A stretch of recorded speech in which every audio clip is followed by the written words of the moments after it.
Next question है बेटा, can I construct are 3/2 matrix. ठीक है, आपको एक ऐसी मैट्रिक्स फॉर्म करनी होगी जिसका ऑर्डर 3/2 है, मतलब उसके अंदर 3 रो और 2 कॉलम है।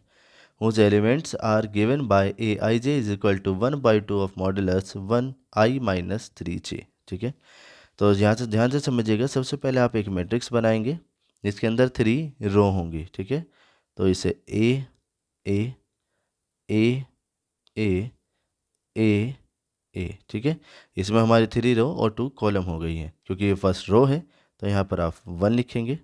ठीक है, ये सेकंड रो है तो यहाँ आप 2 लिखेंगे, और ये थर्ड रो है तो यहाँ पर 3 लिखेंगे। अब कॉलम के लिए, ये फर्स्ट कॉलम है तो यहाँ 1 लिखेंगे, और ये सेकंड कॉलम है तो यहाँ पर 2 लिखेंगे। ठीक है बेटा, और इस तरह से आपकी एक मैट्रिक्स फॉर्म हो जाएगी। ठीक है, और यहाँ से आपको आई और जे की वैल्यू भी मिल जाएगी। इसने क्या क्या रखा है कि जो ए आई जे है इसकी वैल्यू है 1/2 of modulus I minus 3j। Modulus का मतलब बेटा कि अगर कोई नेगेटिव साइन भी आएगा तब भी आप उसे पॉजिटिव ही रिजल्ट प्रोवाइड कराएंगे। ठीक है, जैसे मान लीजिए हम सबसे पहले बात कर लेते हैं A11 की, मतलब यहाँ पर आपको i की वैल्यू भी 1 प्लेस करनी है और j की वैल्यू ये भी 1 ही प्लेस करनी है। ठीक है, यह आएगा आपका 1/2 इंटू, तो देखिएगा 1 - 3 - 2 जो कि +2 हो जाएगा मॉडुलस की वजह से, और यहाँ से वैल्यू मिलेगी आपको 1। ऐसे ही A12 की बात करते हैं। 1/2 वाले केस में आपको i की वैल्यू 1 और j की वैल्यू 2 प्लेस करनी होगी। तो i की वैल्यू पर हम रखेंगे 1 - 3 और j की वैल्यू पर रखेंगे 2। ठीक है बेटा, तो यहाँ से 3 2 6 1 -5 -5 आएगा, और मॉडुलस होने की वजह से प्लस का 5 हो जाएगा, तो यहाँ से 5/2 बनेगा। ऐसे ही आप 2 1 की वैल्यू रखेंगे, 2 1 मतलब i की वैल्यू आप यहाँ पर 2 रखेंगे और j की वैल्यू 1।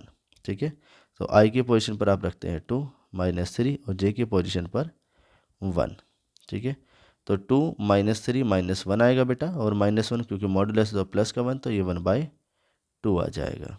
ऐसे ही A22 की वैल्यू यहाँ पर i और j दोनों की पोजीशन पर आपको क्या प्लेस करना है, 2 प्लेस करना है, तो 2 - 3 इंटू 2।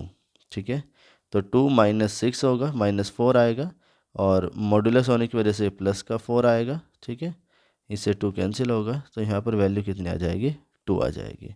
ऐसे ही वैल्यू हम निकाल लेते हैं A31 की, तो 1/2 मॉडुलस i की वैल्यू यहाँ पर बेटा 3 प्लेस करनी है, -3, और j की वैल्यू हमें यहाँ पर 1 प्लेस करनी है। ठीक है, 3 - 3 0, तो ये पूरा ही 0 आ जाएगा। A32 की वैल्यू निकालेंगे। A32 मतलब आप i की वैल्यू यहाँ पर रखेंगे 3 -3 और j की वैल्यू प्लेस करेंगे 2, तो ये 3 - 3 to the 6 -3 आएगा, और -3 मॉडुलस की वजह से प्लस का 3 होगा, और ये प्लस का 3/2 आ जाएगा। ठीक है, लास्ट में जो हमें मैट्रिक्स फाइंड करनी थी उन सभी एलिमेंट की जो वैल्यू है वो बेटा आप प्लेस कर देंगे। जैसे 1 1 की वैल्यू 1 है। ठीक है, 1 2 की वैल्यू 5/2 है, और 2 1 की वैल्यू 1/2 है, और 2 2 की वैल्यू 2 है। ठीक, ये 3 1 की वैल्यू 0 है, और 3 2 की वैल्यू 3/2। तो ये वो मैट्रिक्स है जो हमें इसकी हेल्प से कंस्ट्रक्ट करनी थी। ठीक है, उम्मीद करते हैं कि किस तरीके से जब आपको ऑर्डर गिवन होगा आप एक मैट्रिक्स फॉर्म करेंगे, और उसकी हेल्प से आप जो एलिमेंट की वैल्यू है वो फाइंड कर लेंगे। ठीक है बेटा, ये आपको अच्छे से क्लियर हो गया होगा। अगर फिर भी कोई डाउट है तो हमें कमेंट करके आप ज़रूर बताइएगा।